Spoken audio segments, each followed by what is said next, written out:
Hey guys, Joseph here, welcoming you to another Stukent expert session.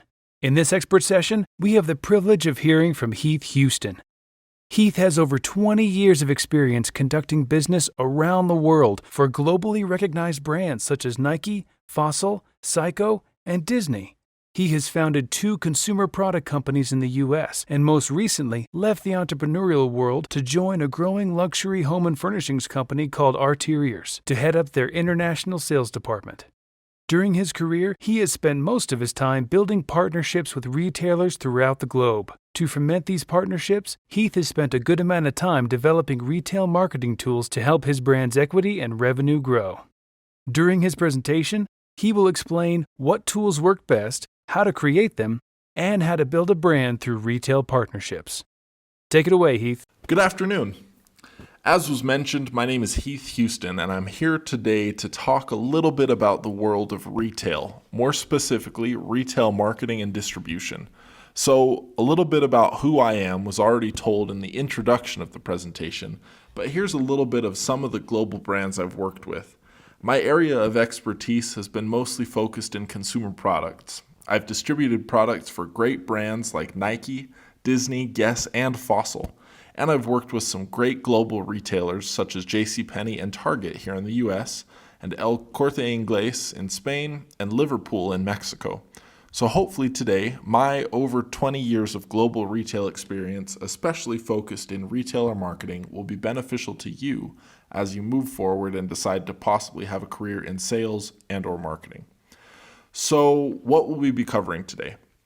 First, we're going to talk about what is store, or is commonly referred today as brick and mortar retail marketing.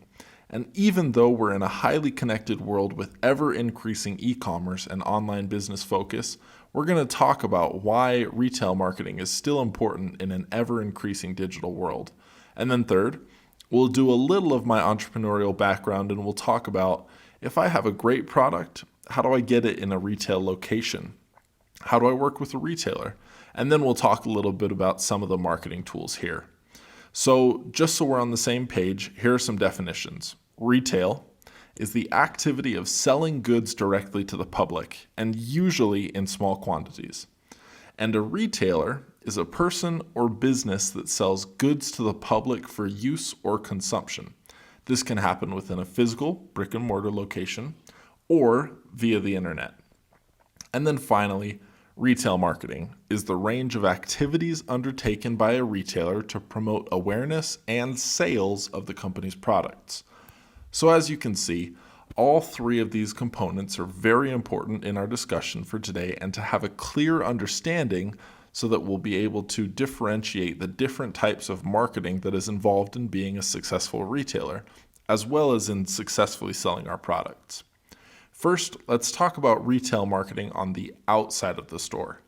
So this is your typical shopping center in any suburban area, and here we have 2 examples. One from GNC and one from Massage Envy. And the GNC, if you're driving down to find somewhere to park, you can see it very clearly. Massage Envy a little bit, you have to be walking down the sidewalk. And then what GNC does to enhance its outside store marketing is you can see the little GNC store sign below the overhang. So even if you get out of the car and you didn't see GNC, you still know where they're located. Here's another example from Beals. They're a department store.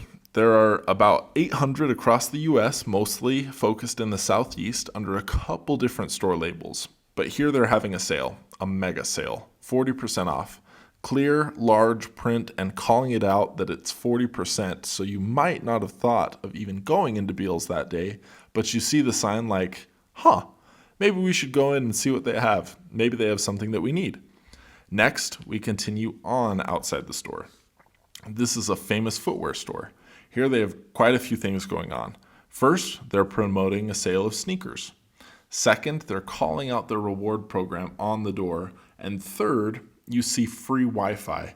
So if you're shopping in the store, you can plug into their free Wi-Fi while you try on different pairs of shoes, and you're not losing anything off your social media or any other work that you may be doing.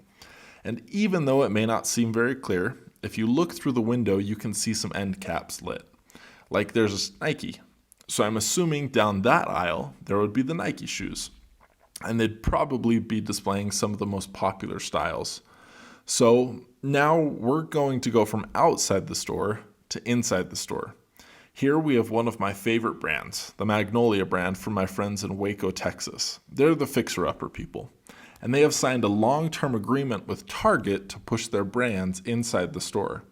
And they've done this in what we call a branded shop-in-shop. So Target, for a cost to Magnolia, gives them the square footage and allows them to set it up to properly show their brand and their products and communicate what their image is of their products. And here it is, very down home, very earthy, very country, and this is an excellent job. Next, not so much as large as a branded shop-in-shop, but here are some great end caps. In the mass marketing world, these are called end caps, and Target is a mass market retailer, which we'll discuss in a bit. So first we have Nespresso. We have some samples of the products on the end, some of their products below in their packages, easy to pick up and take to the register, and also the Nespresso is lit, so you can see what brand it is. And then of course you have Dyson, one of my favorite brands. They always seem to be pushing disrupting normal household duties or household appliances that we're used to having. And here, nice, bright, lit end cap with some samples of their fans and a little bit of an explanation of the benefits of their products, right? Automatically removes allergens, pollutants, and gases. That's awesome. We'd all love to have that. So here we have some more kinda end caps or branded display areas. You see GoPro's huge banner. That banner's probably 12 to 15 feet high, and then they have a great image in the front. Usually, that video plays and their products are right there. You can see that coming down the aisle in the store, so it's a great call out for GoPro. And then over there you see Nintendo for all their gaming systems, pushing Super Mario Brothers. There's Mario right there, his big face everywhere. So as you're walking through, looking to buy a set for your kids or a new game, whatever it may be, it's right in front of you. Can't miss it. And both of these, there's probably some concessions between the brands and Target, but it is a cost to the brand. Here is probably a cost to the brands to have their square footage with the wireless carriers up front. This is their branded tech center within Target. It's great. Lots of TVs in the back, all mobile carriers up front. Each has their own space, AT&T, Verizon, Consumer Cellular. So this is a great branded department. If you're trying to launch a product and put your product in this tech area, you're competing with some brands. So what you're trying to do is get some space to be able to get a good footprint because the large guys have it. So here, we're going to go over to more of a clothing area. So here's Chaps Clothing. Nice fixture, it's a couple of feet high, it shows the lifestyle of the brand, and right next to there are clothes for the brand. So it communicates what they're trying to sell you and I could look like that lady if that's the style you're going for. So that's a great clothing fixture. Here, normally, US Polo Association would be a great display. Good call to the brand, products on sale, but what's the problem? Nobody's merchandising it well. Nobody's fixing the clothing and making sure the area looks nice, so this would be a bad example of retail marketing. So here, we have a little bit about retail marketing inside the mall. So here's a department store, Dillards, based in Little Rock, Arkansas. Pretty prevalent throughout the South and Midwest, mid-high-end department store. Always in department stores on the main level, you'll see cosmetics. Look at all the signs they have. Everywhere there are signs. It's amazing how much space the beauty world takes right now. It's very trendy. So we're going to go to a little bit of retail marketing inside, and they have what is called a top of counter and in case. So the top of counter there is the fixture by Tommy Hilfiger, which is a great call out. That one probably spins, so you can twirl it around and see all the different watches you want. And then in case, you have Guess and Tommy as well with their own displays. Next, we'll continue to the same watch area.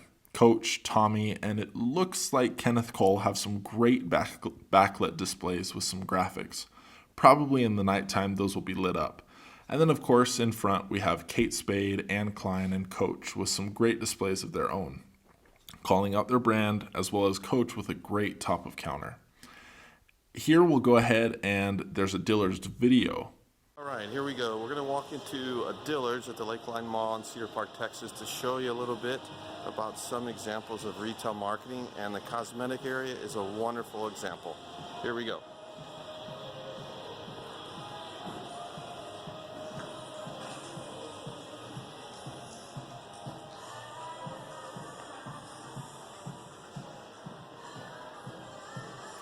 As you can see, all the brands are very well decorated and they're called out. We have top of counters, we have banners in the aisles.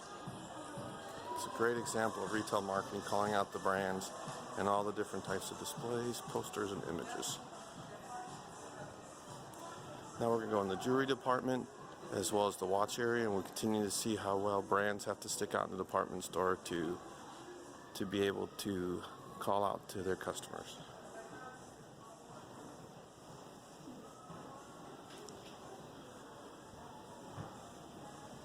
Okay, here we are in the women's section.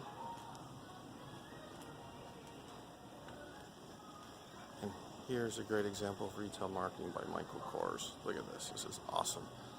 This probably cost him quite a bit, but well worth it. And over here you can see a great image and sign. There you go. Isn't that awesome? Definitely, if you're looking for Michael Kors, you can find it. And then as we go through the rest, you can see some of the fixtures that are either supplied by Dillards or the brand.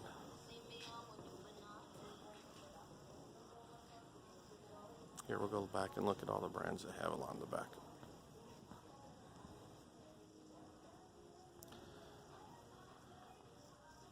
Looking for from the handbags over to the sunglasses, and you can see how they're merchandised and called out. Look at all the Ray-Ban Michael Kors, and then there's a fixture as well as another sign.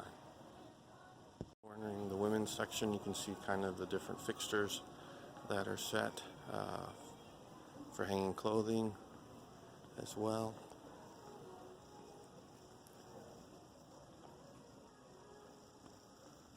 And then you can see Michael Kors once again with all those black displays. And then we've got, we'll go back to Calvin Klein back here. As you can see, all the different types of fixtures that the clothes are on, and these are usually supplied by the retailer in this case.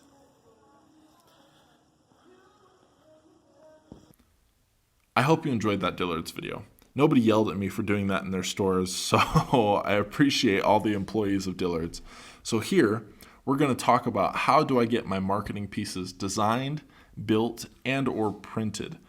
So one of the brands I launched was called New Band. It was a mid-tier JCPenney's, Kohl's, Target branded fitness wearable, and we wanted to expand it into college bookstores, small mom and pop stores, and so we created a fixture that would be able to sit on their cash registers or on a counter in case or counter display with their stores, within their stores. And what we did was I basically gave a brief to the factory that I use in Hong Kong, and then they submitted this back to me saying, okay, Heath, here's the colors you have, here are the dimensions, here are the sizes, what do you think? And once I signed off on this, I let them know and we put it into production. And this was very useful, especially in college bookstores, because we did license New Bands with the NCAA. So here's a continuing of some advertising pieces we did with New Band. Created by some third-party graphic designers, which there are a ton of them out there. You just basically submit the brief, and if they don't have photos, you can buy photos offline and pay for them. So this is very, very easy to do. It doesn't take much time. Just have to know someone who can put it all together for you if you yourself are not a graphic designer. So what are the types of brick and mortar retailers? There are 8.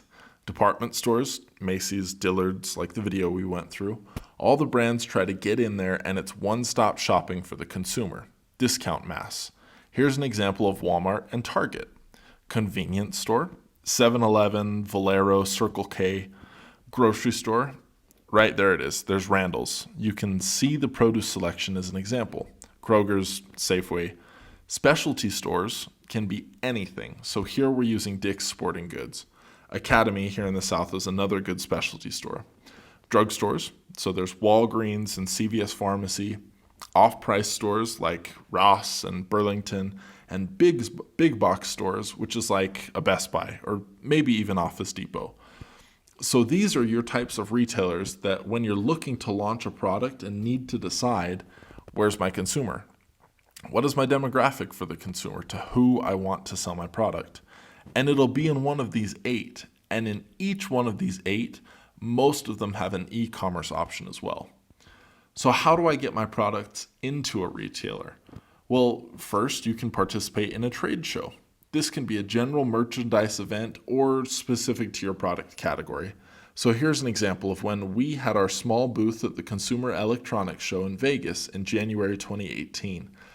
It was for consumer electronics and retailers come to find new products. Next, you can contact the retailer directly. And this can be through cold calling or an emailing, so that's why I've got the phone there.